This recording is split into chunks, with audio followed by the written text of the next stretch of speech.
Can you guys see the screen? Yes, sir. Okay.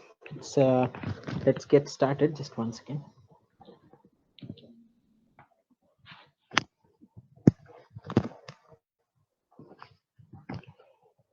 Okay, so let's get started. So in the last class, we looked at Sir, hello. the notion. Yes. Hello. Sir, I have a question. Yes. Yes. Sir, in the Yes. statement of Borel-Cantelli lemma, sir, Uh-huh. sir, if there was written that if summation of probability of AI is less than infinity in the first statement, and the second it is written Correct. equal to infinity. Correct.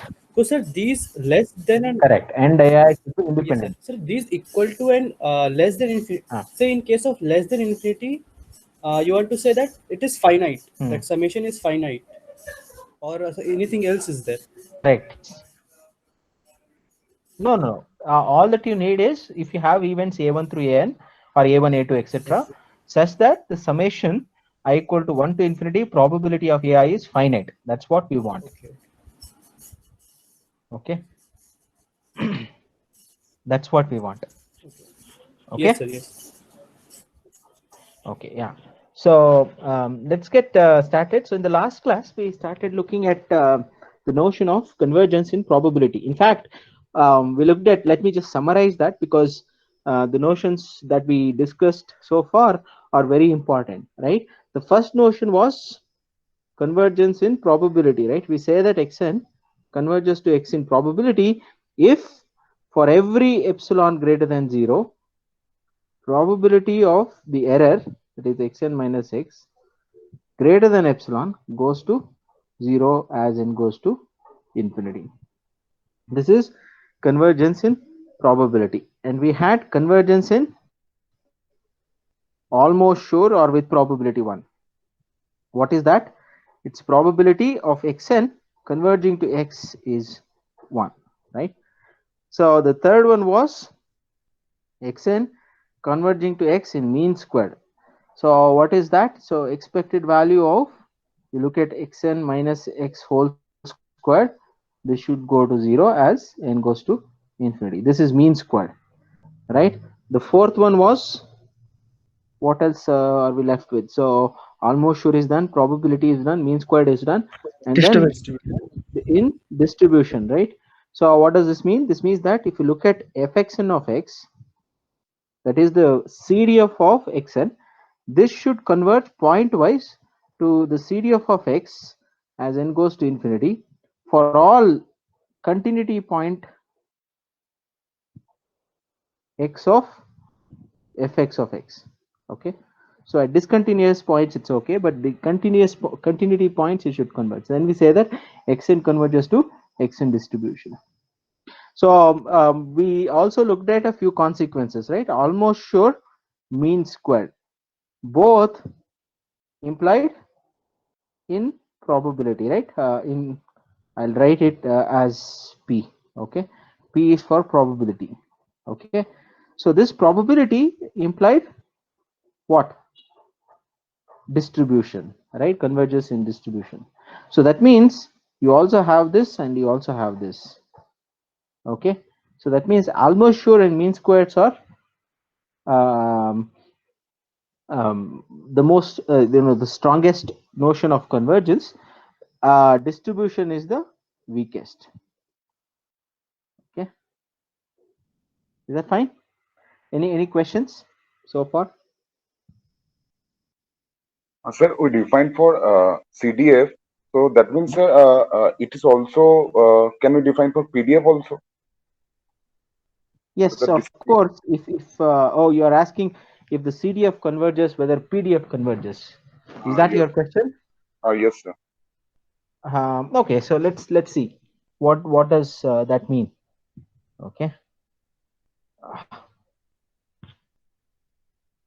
so what do you mean by CDF converging? So fxn of x converges to fx of x. That means you have limit n tending to infinity. I'll only let you find the answer, but I won't give you the details.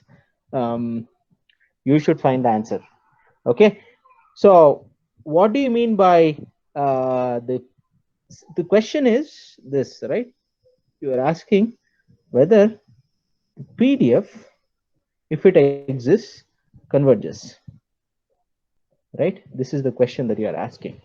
So what does that mean? So that means you are asking whether the derivative of xn with respect to x converges to the derivative of fx of x with respect to x. In other words, you are asking the following question, right?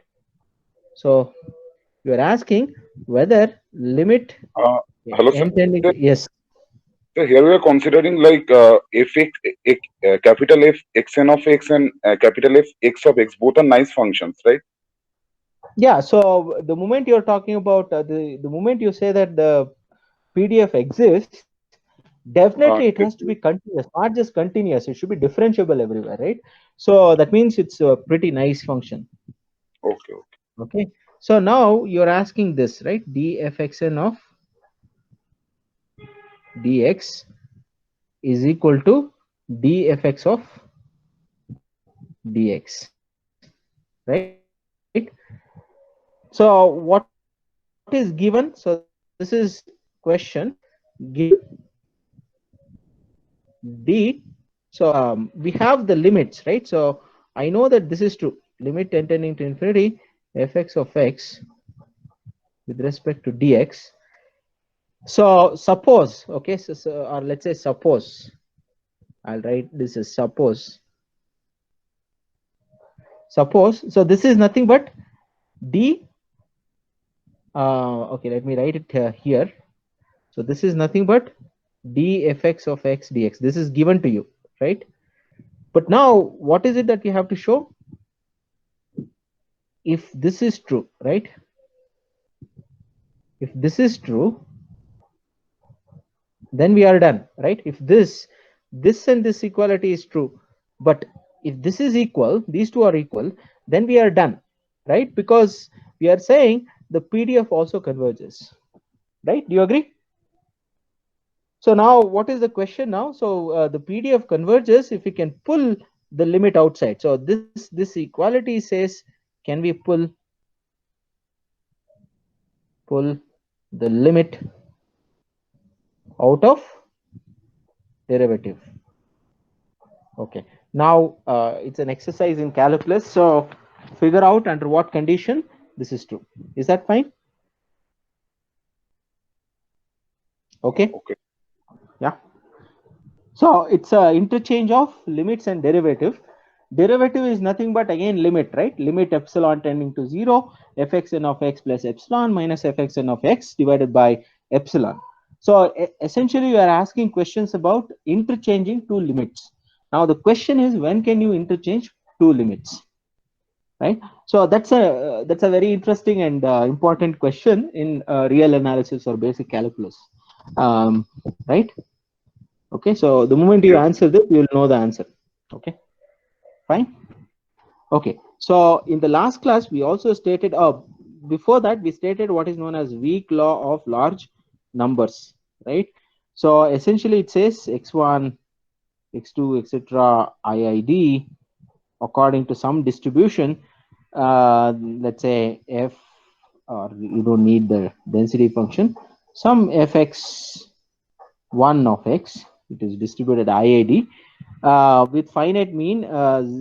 Expected value of x1 is finite, expected value of x1 minus expected value of x1 whole squared is finite. This is the variance, right? The variance is finite. Then the weak law of large number said 1 over n summation I equal to 1 to n xi converges to expected value of x1 in probability, right? This is what your law of weak law of large number says, right? There is something known as strong law of large numbers. I think we looked at the proof also for weak law of large numbers. Strong law of large numbers says 1 over n summation I equal to 1 to n xi converges to expected value of x1 almost surely or with probability 1, right? This is strong law of large numbers. There is something known as central limit theorem. So what does it say? So again, the same thing. So x1 through xn IID according to some distribution, mean is finite and variance is finite. Now the question is 1 over square root n. So let's assume that mean is 0. Okay, so suppose mean is 0, then this is true, right? I equal to 1 to n xi converges in distribution to a Gaussian distribution with mean 0 and variance equal to the variance of one of the random variable. Okay, it looks like Gaussian. The distribution looks like Gaussian. That's what it says. Okay, is this fine? This is what the central limit theorem is. Of course, if the mean, let's say expected value of x1 is not equal to 0, then I can change this a little bit. I can say 1 over n summation I equal to 1 to n. See, I have to subtract the mean from this, right? Now, this goes to Gaussian 0 mean variance of the first one. This comes from the previous result because xi minus expected value of xi is a random variable with 0 mean and variance sigma 1 squared, right? Sigma x1 squared. So now this implies that 1 by root n summation I equal to 1 to n xi.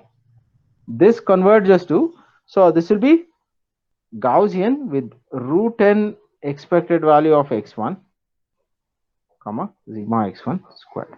So the mean gets shifted and scaled by root n. Okay, this is what happens. Is this fine? So I think in the next homework problem, or I think you should take this as a homework problem. So you should submit this as a part of the next homework problem. Okay, so this homework could be write a program to illustrate one weak law of large numbers, two central limit theorem. So you can use any tool, any programming framework. You can use C, C++, MATLAB, Python, whatever. Okay, so I recommend you use MATLAB because it's an easy to use software when it comes to these kind of things. It's few lines of code. Is that okay? This is very important. Plot light. Yes. So for example, you can take 0 mean only. You can look at what will happen to this distribution as n becomes larger and larger, and show that, you know, as n becomes larger, it seems to approach Gaussian with 0 mean and sigma x1 squared variance. You plot this distribution and then find the histogram of this for different n. For example, n equal to 50, n equal to 100, n equal to 500, n equal to 10,000, something like that, so that you can show that it is converging. Okay. Now the other thing that you can do is you can change this root n to n and see what happens. Okay. That is also something that you should observe. So this root n is very important. This is an important scaling. Okay. Any questions?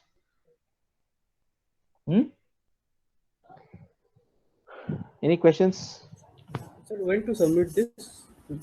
So Savan will put up the next homework online soon. So by next week he will put, I think over weekend he will put up next homework. So he will also tell you the due date. So you can submit along with that. Okay. Yes. Okay. Savan, please make a note of these two and appropriately frame the question and put it as homework. Whatever. This is which? Yes, this is third homework or second? This will be the third one. Third one, right? Yeah. Okay. Okay. So now, when we stated this law of large numbers or weak law of large numbers, we assumed that the variance is finite. But we said the empirical mean converges in probability to the true mean. But now the question is, do you really need the finiteness of variance, right? What if it is infinite, right? So let's look at weak law of large numbers uh, when the variance is infinite. Okay, so again, same usual stuff, x1, x2, etc., IID with finite mean and infinite variance. Okay, then still this holds good. Okay, so for example, 1 over n summation I equal to 1 to n xi converges in probability to expected value of x1. This is still true. Let me call, for the ease of notation, let me call this as Sn. Okay, this is Sn. Is that fine? So it converges in probability to expected value of xn. This is still true. Now, I think I had asked a question about this. How do you prove this? Any idea? I mean, did you get a chance to at least glimpse through the book? There is a proof for that, or think about the proof? Yes? Hmm? What was No, the sir. proof? What was the proof for finite variance case? How did we prove that? So We applied what? Chebyshev's inequality. Huh? Yes, we Chebyshev's applied inequality. Chebyshev's inequality, right? So Chebyshev had variance in it, and we wanted the variance to be finite so that the overall thing was of the order of 1 by n. As n goes to infinity, it went to 0, right? That was very easy. But now, because the variance is infinite, I cannot just directly apply that, right? If you directly apply variance is infinite, so you get infinity, a trivial bound, right? Forget about convergence, it's trivial bound. So what is it that you have to do? See, in mathematics, I think Ayush Agarwal would be familiar with this. So I keep telling this. Maybe it's a repetition for him. So if you are a doctor and you know, I used to give this analogy. If you're a doctor and you know how to treat cholera, but somebody goes to him with malaria, how do you treat? Just somehow convert malaria into cholera and treat, right? So that's the idea. So even in mathematics, if you encounter a problem which is completely new and difficult, somehow you try to convert that problem into something that you know how to solve, and then see under what condition the two problems are equal, and put that condition and then go ahead. Okay, so something similar we will do here. But can you think of with this analogy? Can you think of what is the strategy here? So we know weak law of large numbers when variance is finite, but the variance is infinite. So what is the way forward? So we can take a variance and then put a limit outside. Is it or is it? No.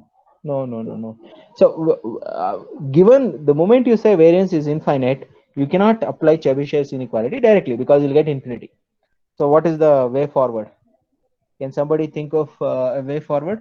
If somebody thinks of a way forward without looking at the book, I hope I trust you guys, but I'll give 1 extra points towards your final average score. So somehow we have to assume the variance is finite. That is And true, but it is not finite, right? So it is infinite. What it's do you not do? finite, but sir, like sir, in a series, if a Uh, series, suppose it is going to infinity, but still we just make it a finite sum and take as a limit, and we work on this finite sum, and then at last again we take the apply the limit, and we get the result for the whole of n. those kind of things you cannot do here because if you want to apply, for example, Chebyshev, you cannot even go ahead with infinite variance, right? Even if you have n to be small, still it's not true, right? Okay, so let's look at, so somehow convert this random variable into a random variable which is finite variance. Okay, let's do that. So what I'll do is, this is a coupling argument. So what I will do is I'll write xi hat, a new random variable, is xi, okay, whenever this xi is between two things, right? So expected value of x1 minus b less than or equal to xi less than or equal to expected value of x1 plus b. So it's b off from the mean, okay, then I will say that it is xi itself, okay. So if xi is greater than or equal to expected value of x1 plus b, then I will write this as expected value of x1 plus b, okay. If it is less than expected value of xi x1 minus b, then I will write this as expected value of x1 minus b, okay. Is this fine? So pictorially this is what I have done. So this is the mean expected value of x1.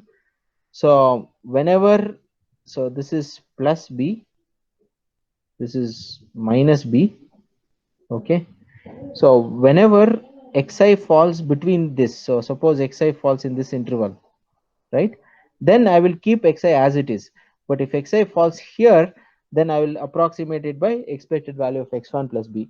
If xi falls here, then I'll approximate it by expected value of xi or x1 minus b. Is this fine?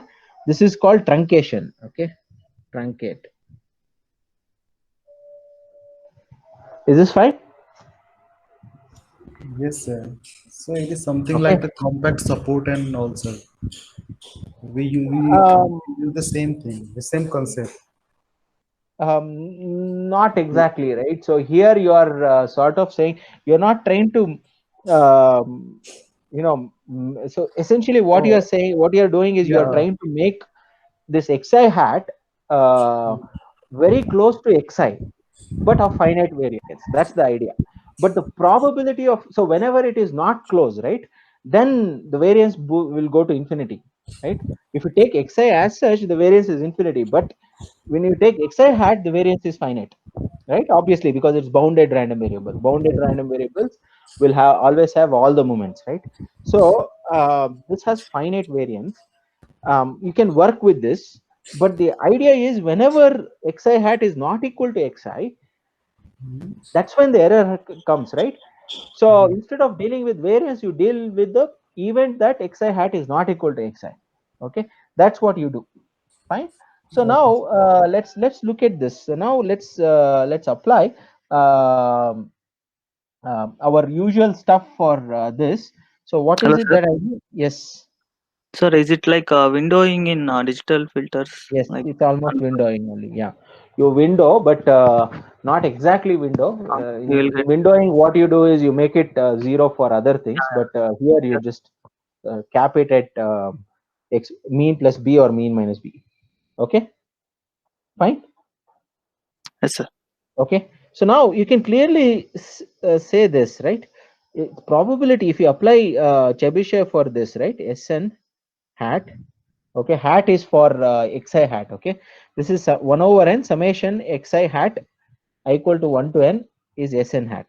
Sorry, not 1 over n, without 1 over n. I'll do this, right? Minus expected value of x1 hat, because this is IID again, is greater than, for example, epsilon by 2. This I can, applying Chebyshev, I can write this as less than or equal to 4 times the variance of x1 hat squared, variance of x1 hat divided by n epsilon squared. 4 because you have epsilon by 2. It becomes epsilon squared by. So this will turn out to be less than or equal to. So what will be the variance? We need to compute. So the variance turns out to be so if you work out the math, it will be expected value of, it's an upper bound divided by n epsilon squared. Okay, or I can just directly write this is order of 1 by n. Okay, it goes as 1 over n. That's what we need. Okay, of course there is some scaling constant which we may not worry about too much. Is this fine? Yes. So this is again homework.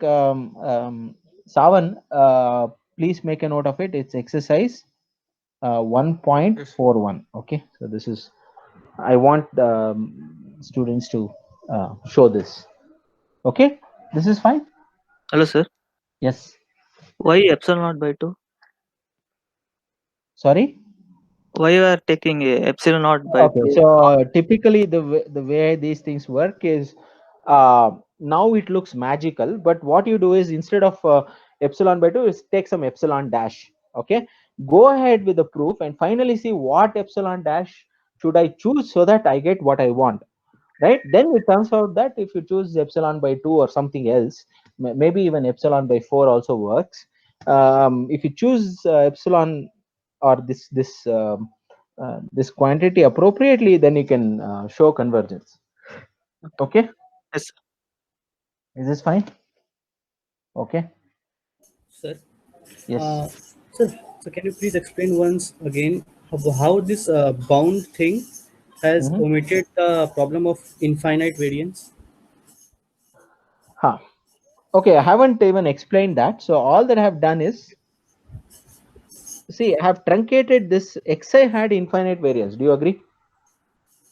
That Yes, sir, means from what it infinite can to be. some bound. Huh? If you have truncated this, means you have, if xi can go to infinity, you have bounded it to some interval, Correct. right? Correct. Okay. Exactly.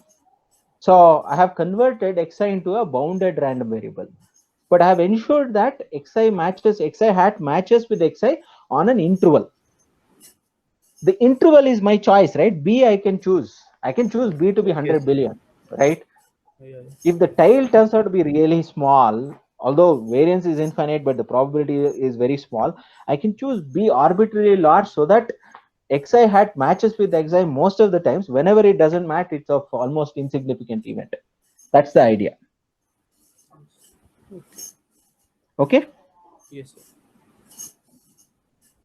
Okay. So now, yeah. So this is the first step. So we know that this is true, right? Now what is it that I need? I need to prove the following, right? I don't care about Sn hat. I care about Sn, that is summation over all I from 1 to n xi, right? Minus expected value of x1, right? This is what I care about, greater than epsilon. I want this to go down to 0 as n goes to infinity.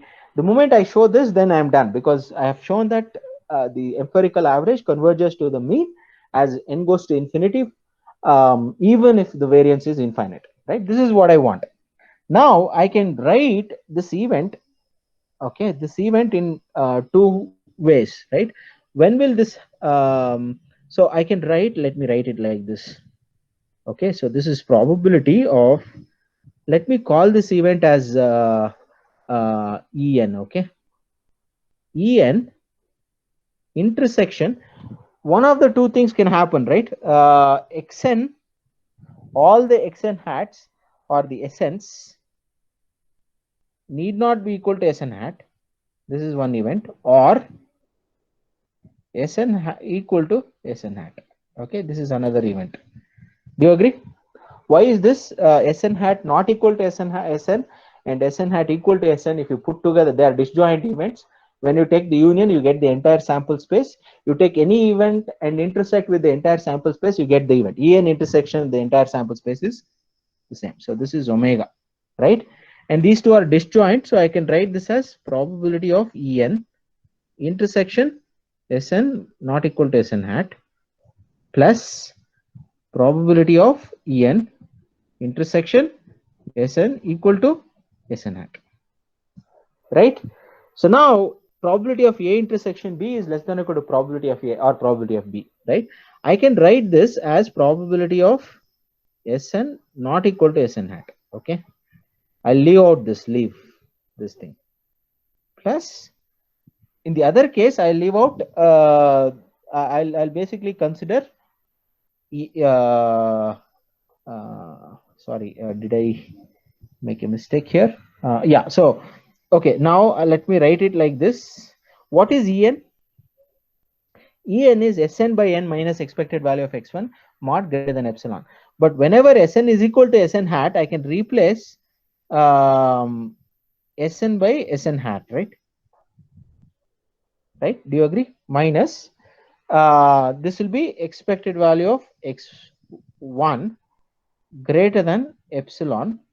Now intersection Sn equal to Sn hat, but I'll remove the intersection so I get an upper bound again. Okay, is this fine? Last step fine? Last step fine? Yes, sir. Hmm? Is this fine? Fine, right? Yes, sir. So you have Okay. taken Sn hat, so we can also take here Sn because here Sn and Sn hat are equal. No, And but no, I don't want that, right? So if you put Sn, then I'll get back En only. So I don't want En. I want Sn hat, right? Because I know that except for this small fudge factor of expected value of x1, right? I can replace this by x1 hat, right? So now let's focus on this, okay? So let's focus on this guy, expected value of Sn not equal to Sn hat. So what does that mean? Probability of Sn not equal to Sn hat, it essentially means that x1, so whenever Sn not equal to Sn hat, when will that event happen? What does that imply? That implies, see, if x1, one of the xi, so let me write this, okay? So let me write this and then So outside that bound, Bn minus B.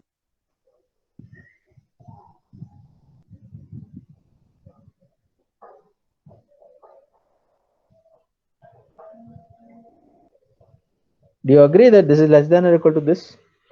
Because whenever Sn is not equal to Sn hat, one of these things happen, right? If none of these happens, then all the xi's will be equal to all the xi hats, and therefore Sn will be equal to Sn hat, right? If Sn is not equal to Sn hat, then one of these events should be true. Do you agree? yes, Right? So what does this mean? This means that x1 minus xn hat is not equal to 0. Or if you look at x1 minus x1 hat mod, that is non-zero. That means it's greater than some number, right? Do you agree? Yes, Do you agree? Huh? Okay, so I can write this as probability of union I equal to 1 to n xi minus xi hat greater than, I instead of epsilon or delta, I'll take it as b. Okay, now I'll apply union bound.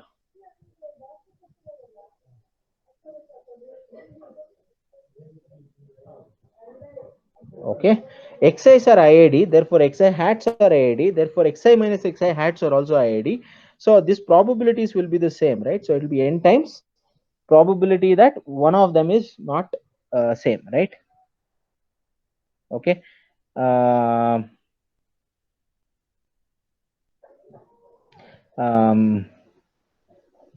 okay, so let me just 1 second. Let me rephrase this. Okay.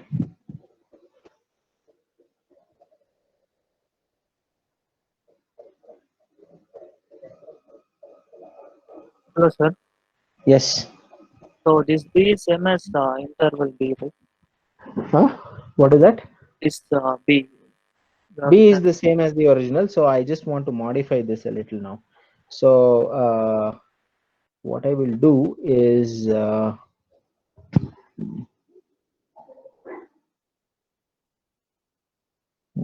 okay, so whenever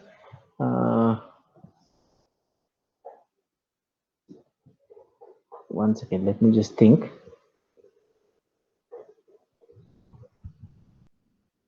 Hello, sir. Yes.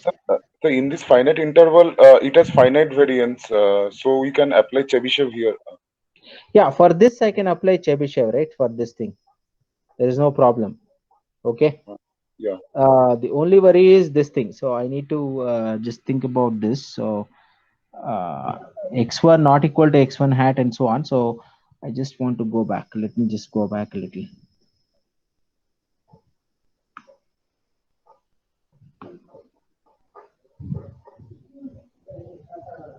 Okay, let me just rework this out. The last step you stepped, yeah, this until this point. What is this?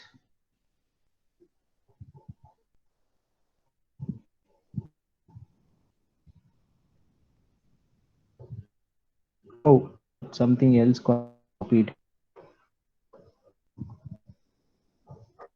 Okay, ignore this. Okay, now let's look at probability of not to Sn hat. When happen, right?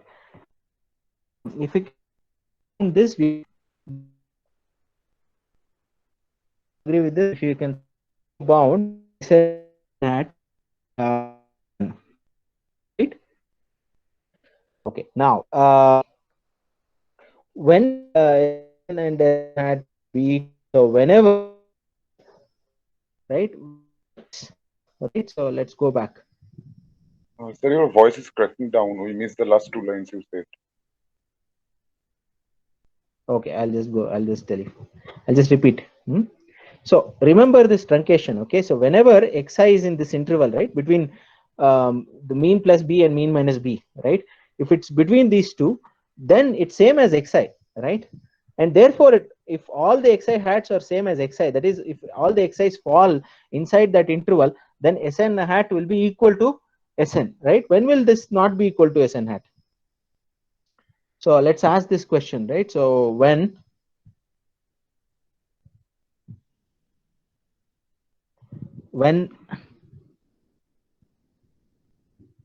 Sn hat not equal to Sn, when do you think this will happen? So at least one of the xi has to fall beyond those intervals. Right? Yeah, right. So at least, so this is same as at least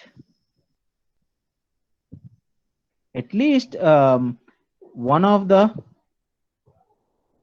xi's should fall outside what interval? I'll write it as mean minus b to mean plus b, right?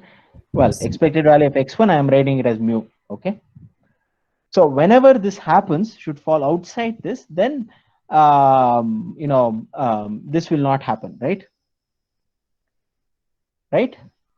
That means this event is contained in the event that one of the xi's fall outside this interval, right? Therefore, probability of Sn hat not equal to Sn will be less than or equal to probability that one of the, right? So I equal to 1 to n.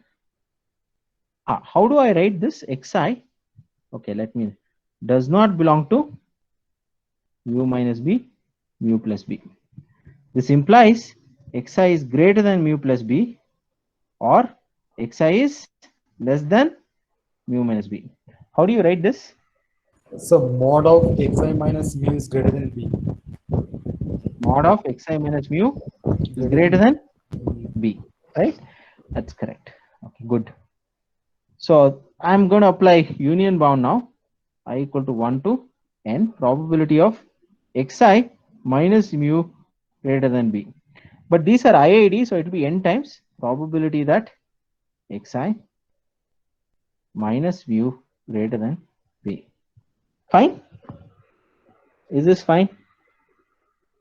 Yes, sir. Okay, now let's see. Let's put everything together now. Okay, so putting two together. Well, what are these two things? This one and the previous, right? Together we get, so probability mod of Sn minus mean greater than epsilon is less than or equal to, what will be the first term? The first term will be 8b expected value of x1, right? So this will be expected value of x1 divided by n epsilon square. It's order of 1 by n. That's the point. Okay. So what will be the other thing? So the other will be, what will be this one, right? How do I ensure?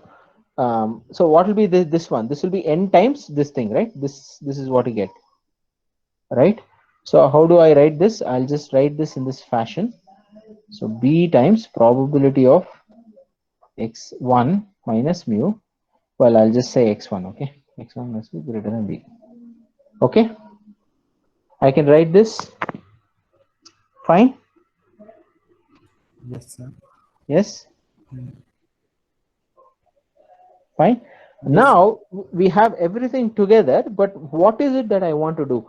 I want to show that, you know, this quantity goes down to 0 as n goes to infinity for every epsilon greater than 0, right? That means you give me an epsilon and give me n, I can choose these quantities in such a way that this probability will be less than some delta, right? Or it goes down to 0, right? Okay, is that fine? Is that fine? Sir, can you Okay. show once again the previous statement, like where you written down the probability of mod SN minus mu greater than epsilon is 8b epsilon x. This one? Yes. Huh. No, sir. What is, No, sir. The previous statement. which one? Can you please repeat? I missed your. Sir, where you written down the homework like 1.41, where you Okay, okay, got it. Yeah, this one. 8b expected value of x1 divided by an epsilon. So I know what is your point. Your point is this is expected value of x1 hat, whereas what we have is the expected value of x1, right? yes, sir. Do you agree? Well, this should not matter much simply because I can write this as expected value of x1 hat, okay, plus expected value of x1 minus expected value of x1 hat. I can do that. Okay. Now I'll retain this here and apply triangles inequality. So Sn hat by n mod minus expected value of x1 hat plus mod of expected value of x1 minus expected value of x1 hat, right? That greater than epsilon. So if epsilon is slightly larger than, for example, this difference, then these things will work. But anyway, so this thing doesn't matter actually. Okay. So it's slightly off. Okay. Sir, I was actually asking about how did you put it together there, because as the last line. So essentially, so we have these two, right? This term and this term, right? So this term, it's essentially Okay. the same term, right? So this thing, I can replace it with this. Okay. Okay. And the other term, Sn not equal to Sn hat, I have to replace it with this term. Okay. Is that fine? Okay. Sir, Hmm. here we have epsilon, sir, but in the other you have shown that it's greater than epsilon by 2. Probability of psi minus mu greater than epsilon by 2. But here we have epsilon. No. That is Sn hat, not Sn. See, Sn hat, Yes. not Sn. See, these things you don't worry. Okay, so it's epsilon by 2. See, the moment it's very small, it's simple algebra that matters. So these are simple algebra, right? So it doesn't. It's not the crucial thing. Okay, at least in this case, right? So now, what is it that I have to do? You give me an n and an epsilon. I should be able to choose b in such a way that this is less than delta, right? Some small delta. So as and when n becomes larger and larger, I should make sure that this delta is smaller and smaller, right? So suppose I choose.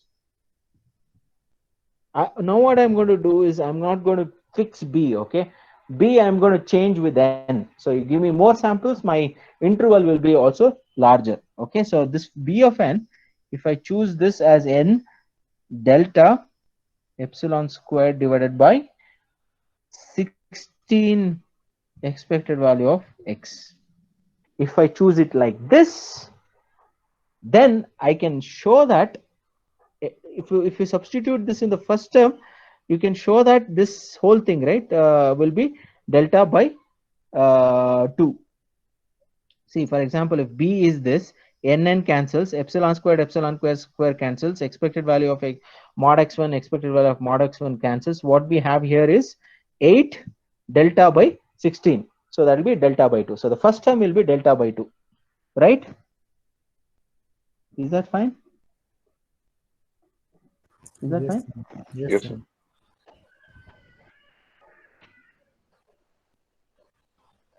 Okay. Now, what is it that we need now? What else do we need? Same the other part. Also, I think we have to put B. Yeah. So now, what is it that have to do here? So, yeah. So here you have n by b. So what is n by b? What can you say about n by b? Hmm?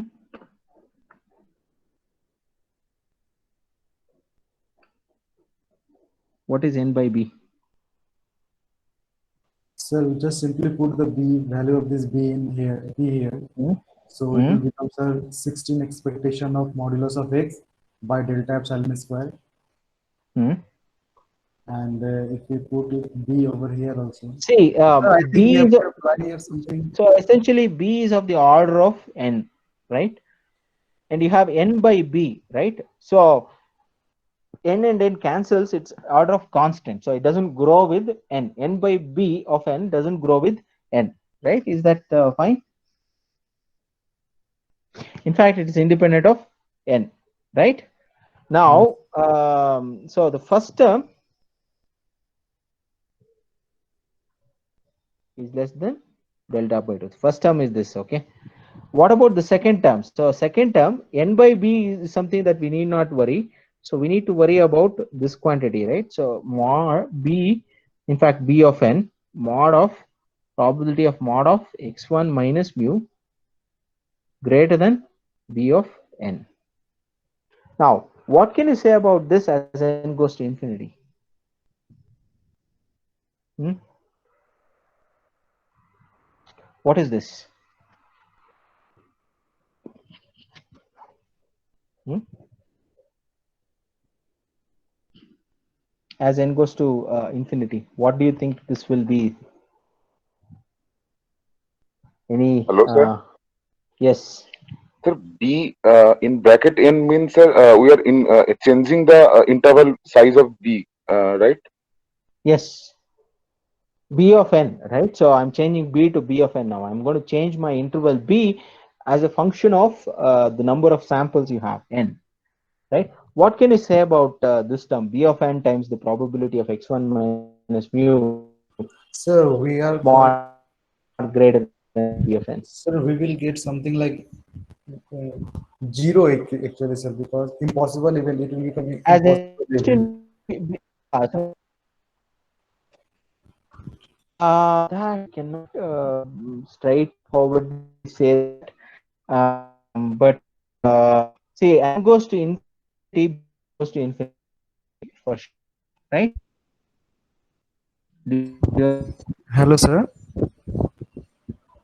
Hello, yes, sir. I'm not yes. getting you clearly, sir. Tell me. Yes, sir. I'm telling that if we tend n infinity, then this b then bn will become infinity. So we will come across probability of Correct. x1 minus mu is greater than infinity, something like impossible event. So it will become zero, I think. But b of n will also Yes, sir. be Yeah, very large, it right? has to be large. So what will be the product? It is going to zero, and bn A is very small number. Yes, what will be the product? So it will be a very small number. Okay, so now okay, so now let's try to geometrically convince you. This is follows from Markov's inequality, right? So now if you plot probability of y greater than or equal to y on the x-axis, okay, y is some random variable, positive random variable. So as y becomes, this is a function of y, as y becomes larger and larger, this goes down to 0, right? Do you agree? yes, sir. Right? Yes. Now if you fix a y look at this area, right? So what will be this area? This area will be y times probability of y greater than y. y, right? Greater than or equal to y if you want. So now as y goes to infinity, what do you think will happen?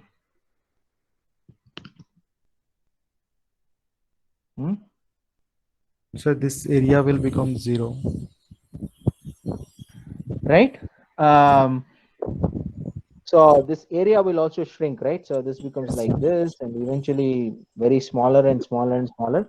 The area will also go down to 0, right? So that It's like means this delta, sir, goes down to definition. 0 as y goes to infinity, right? Do you agree? Yes, sir. So, well, it doesn't follow from Markov. So because Markov, what is Markov saying? Markov is saying probability of y greater than or equal to y is less than or equal to expected value of y divided by y. So this implies y times probability of y less than greater than or equal to y is less than or equal to the mean. So in fact, this area is less than or equal to mean for sure. Okay, but if you take y arbitrarily large, this bound becomes really loose, right? The bound, the upper bound, which is the mean, is a very loose bound here. Okay, is that fine? Yes, sir. So one can show that if y is a positive random variable, this is what happens. So now what can you say about this? This also goes to 0 as n goes to infinity, right? Because b of n also goes to infinity as n goes to infinity, Yes, sir. right? Fine. It's order n, right? So both are of order n. So as n goes to infinity, b of n goes linearly to infinity, and therefore this goes to 0 as n goes to infinity. So that means if I pick a sufficiently large n, I can ensure that this is less than delta by 2. So both will be less than delta by 2 for sufficiently large n.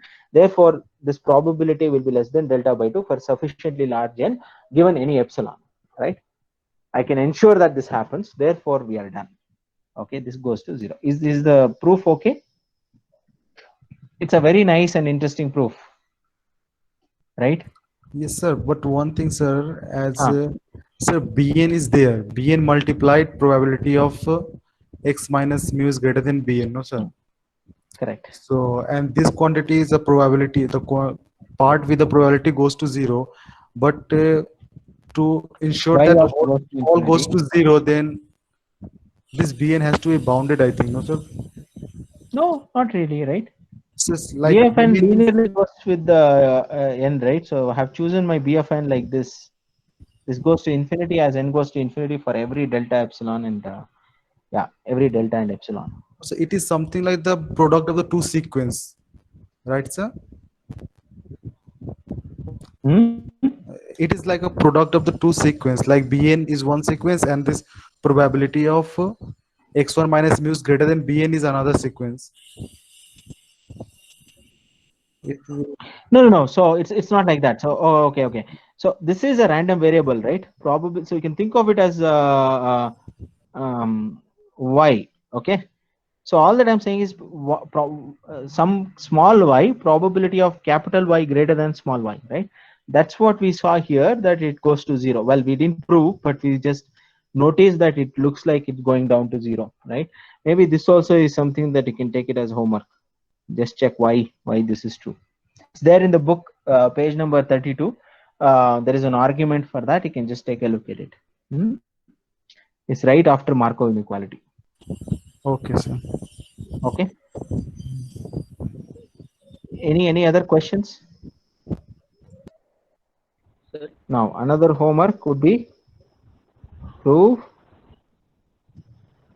strong law of large numbers when variance is infinity. Okay. So similar, but you have to prove under what condition this thing will happen. Sir, I have a question. Yes. Sir, so can you tell one like practical situation when variance is infinity?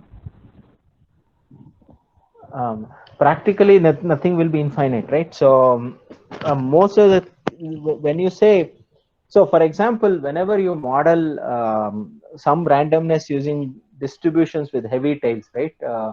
I think Laplacian or something like that. I am not very sure whether Laplacian has a heavy tail. Yeah, so something like some constant divided by 1 plus x square x, right? This kind of x or x squared. I think these kind of things, right? What is the variance of this? Can you tell me? For x greater than 0, okay? This is your density. I'll choose C such that scaling is met. I mean, integral from 0 to infinity fx of x dx is 1. Okay, that's how I'm going to choose C. What is variance of this? See, you have x squared, right? Forget about the mean. Mean is finite.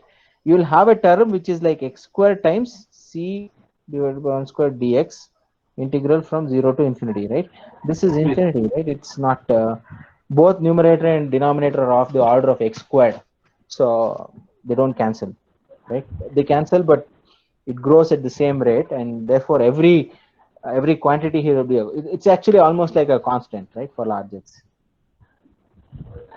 So this has infinite variance, right? So whenever you want to model heavy tailed distributions, so there are cases, for example, as and when time progresses, the number of people arriving at a queue, let's say, it's sort of increasing, or there are situations where you end up using heavy tail distributions where the variance is infinite. But most of the practical situations we don't encounter this. This is merely an academic interest, right? It's cool ways of showing things, right? Otherwise, what is there? I mean, you are done, right? You'll end at weak law of large numbers, right? Sir, what is heavy tail? Heavy tailed is basically, if you look at one way of looking at defining heavy tailed is variance is infinity. So see, for example, Gaussian, right? If you look at the tail distribution, it goes exponentially fast, right? This is exponential. But heavy tailed, it can go like this, or let's say something like this. It goes slower to 0. Therefore, the variance is very large, infinite, in fact. Mean is finite, okay? Cauchy distribution. Yeah, so Cauchy is something like this, right?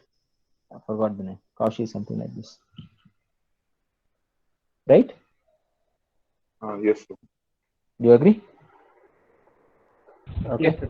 Yeah. So one last thing. So I think I hadn't stated what is known as Jensen's inequality. So I'll just state that. But I want you guys to know what Jensen's is. Let P be a convex function. Then expected value of phi of x.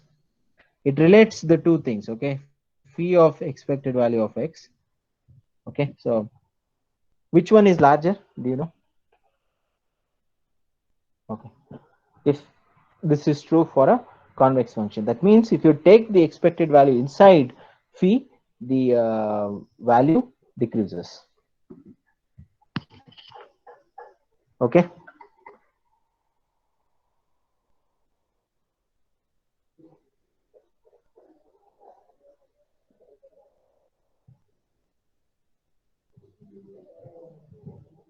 Okay. Hello. Yes, Is sir. this fine? So this is something that you should know. So maybe we will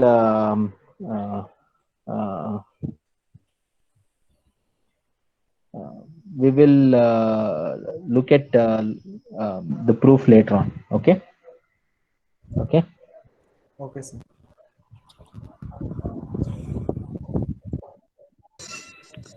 Sir, Okay. Yeah.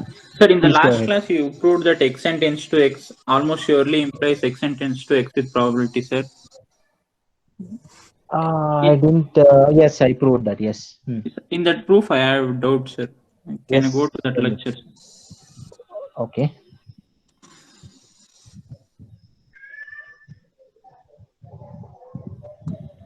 This is lecture 10. I hope this is saved. Oh my God, what happened? I think I'm assuming. Okay, you can tell me what is the In that, sir, you at one point you have shown that 1 equals to probability of union or nk intersection of small n equals to capital Nk plus 1 to infinity an comma 1 by k. Okay, small n equal to Nk capital plus NK 1 to plus infinity. 1 to infinity. Ah. An now an comma 1 by k. In that, sir, the intersection of an comma 1 by k you have assumed as bnk. Okay. Yeah. And you have shown that bnk contains bnk plus 1, so on. Correct. So you're intersecting. So if you're starting, so this is what happens, right? Right? So the other No, way. sir, you have shown the opposite. Means Is it the other way? The bnk plus 1 is contained in bnk. bnk contains bnk plus 1. You have shown that, sir. BNK contains bnk plus 1. Huh. But in the next step, sir, so this can be written as probability of union or all nk bnk. That Correct. for that you have applied the limit nk tends to infinity probability of bnk, sir. Correct. That's not correct, no, sir. Means so for example, so let's look at this, right? A1 union A2 union and so on, right? Yes, so sir. when will this be equal to, for example, limit n tending to infinity? This is your question, right? Yeah. Yes, sir. Right? When will this happen? So for When- example, A1 is this, A2 is this, A3 is this, A4 Yes, is sir. this, and so on, right? Then Yes, sir. so that means A1 is contained in A2 A2. is contained in, and so on. Whenever Yes, this sir. happens, the union is equal to the limit, right? But you have put the other way, sir. Here you, in the last class you wrote that bnk contains bnk plus 1. Oh, not really, right? So I think that was a typo. So if this No. is the case, right? See, what do we have here? It's like A1 intersection A2 intersection and so on, right? And the second one is A2 intersection and so on.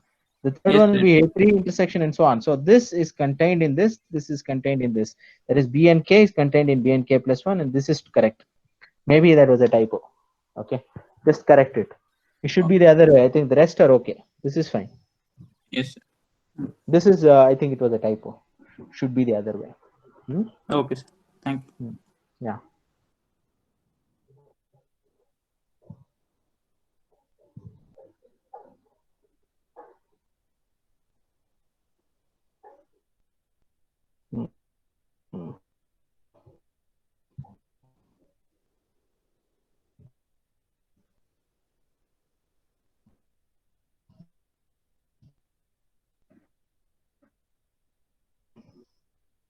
Is that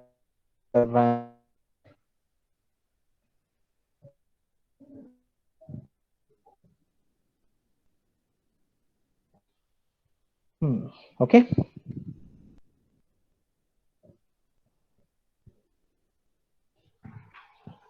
Any other questions? If not, we will stop here. Hey, so tomorrow we will not have the class. I'll reschedule. So basically, we have lost 2 classes this week, right? Given including tomorrow. So I will compensate for that from next week onwards. Okay.